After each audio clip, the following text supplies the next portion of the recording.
जय हिंद दोस्तों। आज इस वीडियो में मैं जिसके बारे में बात करूंगा वो काफ़ी गंभीर विषय है। बहुत लोग उसको हल्के में लेते हैं, लेकिन इंडियन सबकॉन्टिनेंट के अंदर इस समय पाकिस्तान का आसिम मुनीर के हाथ में अगर उनके पास न्यूक्लियर वेपन्स है, कंट्रोल है, तो उसके पास बटन है 27th अमेंडमेंट के बाद में। और भारत इस समय पे सबमरीन लॉन्च्ड बैलिस्टिक मिसाइल की टेस्टिंग कर रहा है, कुछ ही दिन में होने वाला है। और वो इसी 27th अमेंडमेंट का क्या उससे कनेक्शन है, उसके बारे में भी हम इस वीडियो में बात करेंगे। और पाकिस्तान का आसिम मुनीर जो अब डी फैक्टो डिक्टेटर बन चुका है पाकिस्तान का, क्या वो पाकिस्तान का अंत का रिस्पॉन्सिबल होगा? क्या वो पाकिस्तान को समाप्त कर देगा भारत के हाथों? भारत को भी यहाँ खतरा तो है, लेकिन इस वीडियो में हम डिस्कस करेंगे कि इंडियन सबकॉन्टिनेंट को डीप स्टेट ने कैसे एक बहुत ही डेंजरस फेज में डाल दिया है और क्यों एक बहुत ही खतरनाक कॉन्फ्लिक्ट जो है, it is just the matter of time, वो मैं इस वीडियो में बात करूंगा। तो दोस्तों, इस वीडियो को लाइक कीजिए, मेरे चैनल को सब्सक्राइब कीजिए। चलिए स्टार्ट करते हैं। मेरा नाम है गिरीश और आप देख रहे हैं एम जियोपॉलिटिक्स। देखिए, आसिम मुनीर 27th अमेंडमेंट के बाद में पाकिस्तान कॉन्स्टिट्यूशन में जो अमेंडमेंट हुआ है उसके बाद में अब वो डी फैक्टो सारे डिसीजंस लेगा। अब वैसे तो ऑलरेडी पाकिस्तान में डिक्टेटरशिप तो हमेशा से ही थी, लेकिन ये उस चीज़ को फॉर्मलाइज कर देता है। तो पाकिस्तान की जो स्ट्रेटेजिक फोर्सेस हैं, जो उनकी न्यूक्लियर कमांड अथॉरिटी है, उसको अब ये हेड करेगा। तो इस समय दिल्ली ब्लास्ट का जो रिस्पॉन्स भारत देगा, जो हमारे जो अमित शाह जी ने भी बोल दिया है, मोदी जी ने भी कहा है, हमारे डिफेंस मिनिस्ट्री ने भी कहा है, हमारे आर्मी फोर्सेस ने भी, आर्म्ड फोर्सेस ने भी स्टेटमेंट्स दिए हैं कि भाई इसका जवाब तो मिलेगा पाकिस्तान को।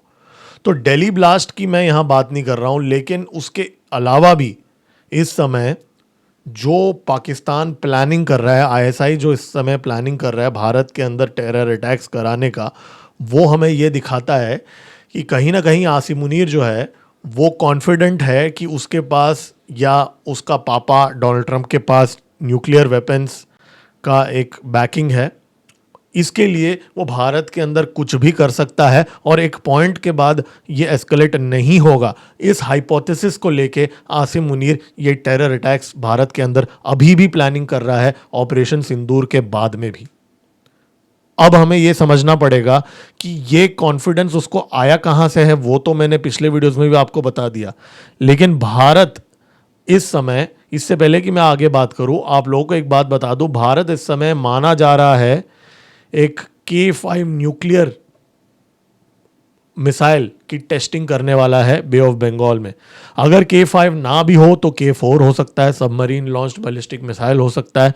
अगर वो ना भी हो तो अग्नि होगा, लेकिन टेस्टिंग ज़रूर होगा, क्योंकि 3,500 किलोमीटर का नो टाइम इशू कर दिया है बे ऑफ बंगाल में। लेकिन भारत इसी टाइम पे टेस्ट की अनाउंसमेंट करता है जिस टाइम पे आसिम मुनीर के पास 27th अमेंडमेंट साइन होता है और उसके हाथ में न्यूक्लियर का सो कॉल्ड बटन अगर उसके हाथ में है, उसके ऊपर भी मैं आता हूँ अभी थोड़ी देर में, अगर उसके पास है तो उसको काउंटर करने के लिए एक स्ट्रेटेजिक मैसेज भारत यहाँ पे भेज रहा है कि भाई पाकिस्तान के सर पे भारत ने अब बंदूक रखा हुआ है और एक गलत कदम और आसिम मुनीर जो है वो पूरी पाकिस्तान को समाप्त कर सकता है। और ये मैं कोई वॉर मॉन्गरिंग नहीं कर रहा हूँ, ना ही मैं कोई यहाँ पे आपको बेफालतू में एक्साइट करने की कोशिश कर रहा हूँ। जो फैक्ट्स हैं मैं आपको बता रहा हूँ। 27th अमेंडमेंट साइन हुआ है और यहाँ पे भारत इमीडिएटली माना जा रहा है K5 मिसाइल की टेस्टिंग कर रहा है, जिसका रेंज 5,000 से 6,000 किलोमीटर्स का है। अगर K5 ना भी हो, K4 का ही वापस भी क्यों ना मिसाइल की टेस्टिंग करे, फिर भी 3,500 का इसका रेंज है। वो भी ना हो, K15 750 किलोमीटर्स का अपने पास रेंज है। जो हमारे न्यूक्लियर सबमरीन्स जो इस समय भारत के पास 3 हैं, वो पाकिस्तान के ऊपर भारत सेकेंड स्ट्राइक कर सकता है, गारंटीड डिस्ट्रक्शन। इसके बाद में भी पाकिस्तानी जो हैं वो क्यों ऐसे थ्रेट्स देते हैं कि हम बम गिरा देंगे, ये कर देंगे, वो कर देंगे, उसको भी थोड़ा हमें समझना पड़ेगा। और इसमें पाकिस्तान का अंत निश्चित है।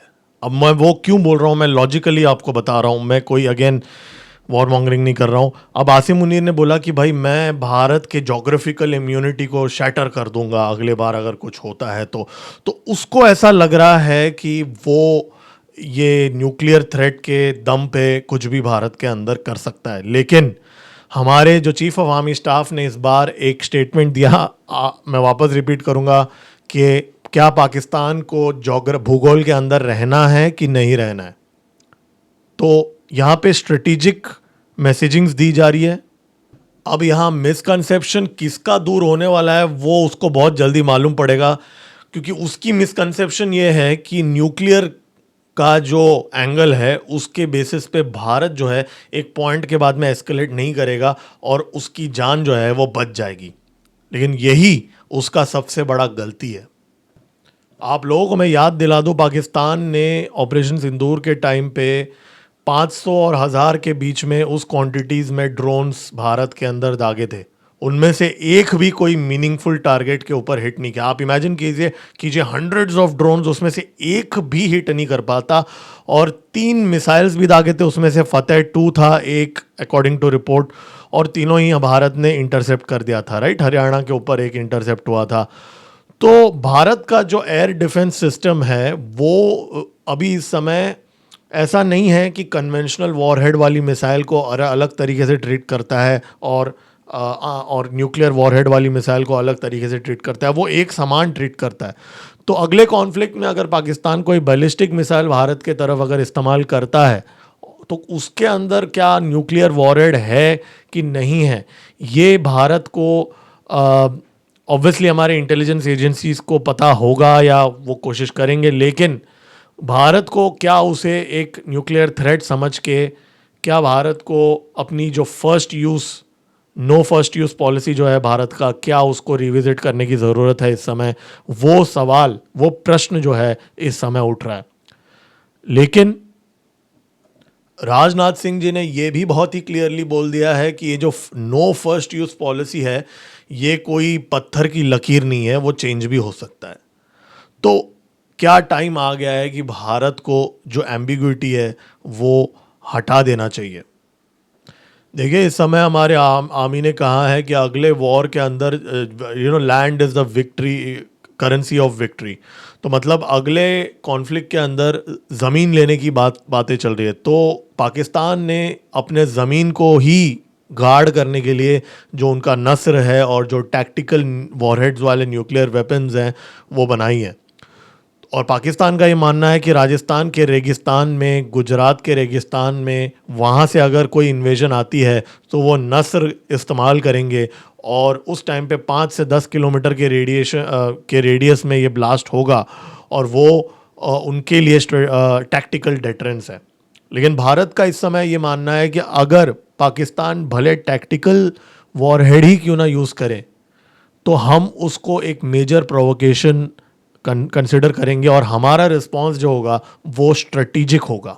मतलब हमारे पास सिर्फ बड़े वाले हैं, मतलब भारत का जो है वो बड़ा है, पाकिस्तान का जो है वो छोटा है।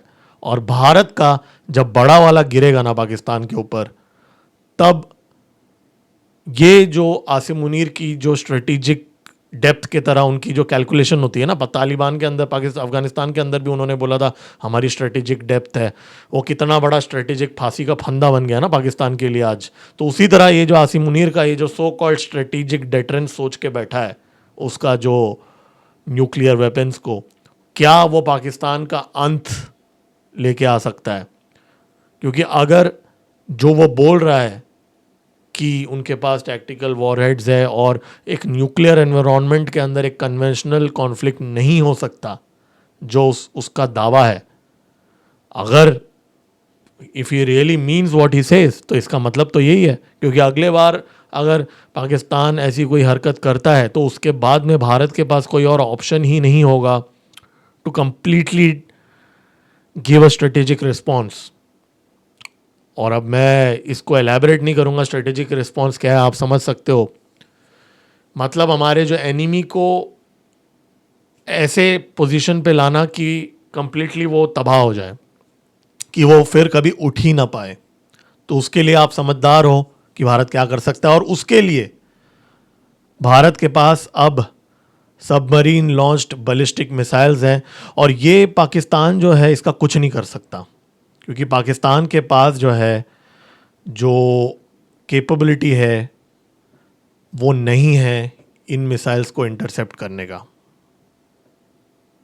मतलब blue water anti submarine warfare की जो कैपेबिलिटी है वो पाकिस्तान के पास नहीं है, और चाइना जो 8 सबमरीन्स उनको प्रोवाइड कर रहा है वो उनकी वो वाली रिक्वायरमेंट को पूरा नहीं कर पाएगा।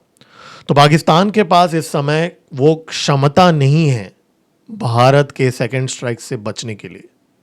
तो ऐसे हालात में क्या पाकिस्तान का जो मुनीर है उसके अंदर इतना दम है कि वो पहले एक न्यूक्लियर वेपन का इस्तेमाल कर सके? वो आजमा के अनफॉर्चुनेटली देखना पड़ेगा अगले बार, अगले कॉन्फ्लिक्ट के अंदर। और ये जो रिस्क है ये डोनाल्ड ट्रंप ने लेने का डिसीजन लिया है, ऐसा मेरा मानना है, क्योंकि डोनाल्ड ट्रंप को ये बात पता है कि सिचुएशन इस समय क्या है।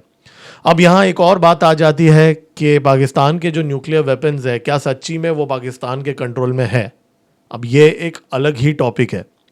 CIA का जो फॉर्मर एजेंट है उसने अभी ANI की इंटरव्यू में बोला था कि परवेज़ मुशर्रफ ने 2000 के आसपास US को पाकिस्तान के न्यूक्लियर मिसाइल्स की कंट्रोल सौंप दी थी।